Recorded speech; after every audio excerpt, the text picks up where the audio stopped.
2025 Pakistani TV drama industry के लिए वो साल साबित नहीं हुआ जिसकी बड़े चैनल्स जियो टीवी, हम टीवी और ARY को उम्मीद थी। भारी बजट, बड़े सितारे और भरपूर प्रमोशंस के बावजूद ज्यादातर मेगा सीरियल्स वो कामयाबी हासिल न कर सके जिसे हकीकी ब्लॉकबस्टर कहा जा सके। अगरचे शेर और परवरिश जैसे ड्रामों ने तवज्जो हासिल की, जबकि हमराज, केस नंबर 9, डायन, सावल यार पिया और ए इश्क के जुनून ने रेटिंग्स बनाई, लेकिन ये शोज हाइप के मुताबिक असर छोड़ने में नाकाम रहे। दिलचस्प बात यह है कि हुमायूं सईद और सजल अली जैसे बड़े नाम और खलीलुर रहमान कमर का स्क्रिप्ट भी मैं मंटो नहीं हूँ को एवरेज से आगे ना ले जा सका। इसी तरह बिरयानी जैसी स्ट्रॉन्ग स्टोरी को गैर जरूरी तौर पर स्ट्रेच किया गया, जिसकी वजह से एक जबरदस्त आगाज के बावजूद अंजाम डिसअपॉइंटिंग रहा। इसके बरक्स शेर, परवरिश, जमा तकसीम, कर्जे जा, नकाब और मेरी जिंदगी है तू जैसे ड्रामे इस बात का सबूत बने कि ऑडियंस आज भी स्ट्रॉन्ग कंटेंट और रिलेटेबल कहानी को तरजीह देती है, न कि सिर्फ ग्लैमर को।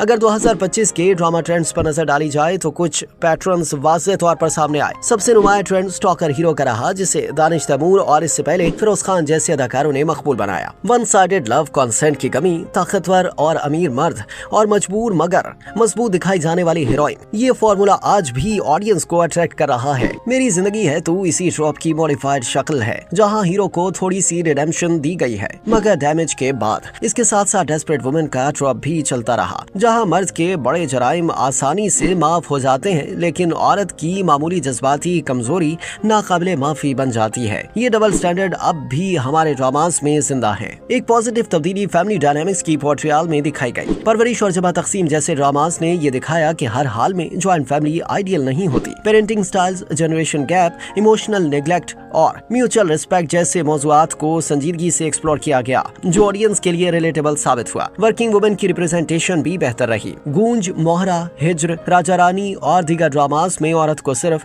किचन तक महदूद नहीं रखा गया, बल्कि कैरियर ओरिएंटेड और फाइनेंशियली इंडिपेंडेंट दिखाया गया। दूसरी तरफ स्टार प्लसाइजेशन एक तशवीशनाक ट्रेंड के तौर पर सामने आया, जहां theatrics, exaggerated villains, illogical twists और ओवर ड्रामेटिक एक्सप्रेशंस ने रियलिज्म को पीछे धकेल दिया।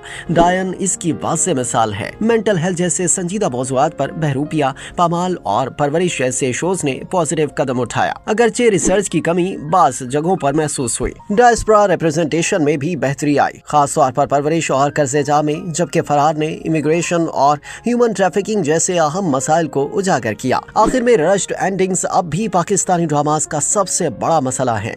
स्ट्रेचिंग के बाद जल्दी में किया गया क्लाइमेक्स अच्छी कहानी का असर कम कर देता है, जैसे कि बिरयानी में देखा गया। इस सब के बावजूद ग्लोबल ऑडियंस तेजी से बढ़ रही है। इंडिया, बांग्लादेश, मिडिल ईस्ट और तुर्की तक पाकिस्तानी ड्रामास देखे जा रहे हैं। ये इंटरनेशनल रिसर्च न सिर्फ कमर्शियल अपॉर्चुनिटी है, बल्कि एक मौका भी है कि प्रोड्यूसर्स अपनी लेगेसी, कंटेंट क्वालिटी और ग्लोबल इमेज पर संजीदगी से गौर करें।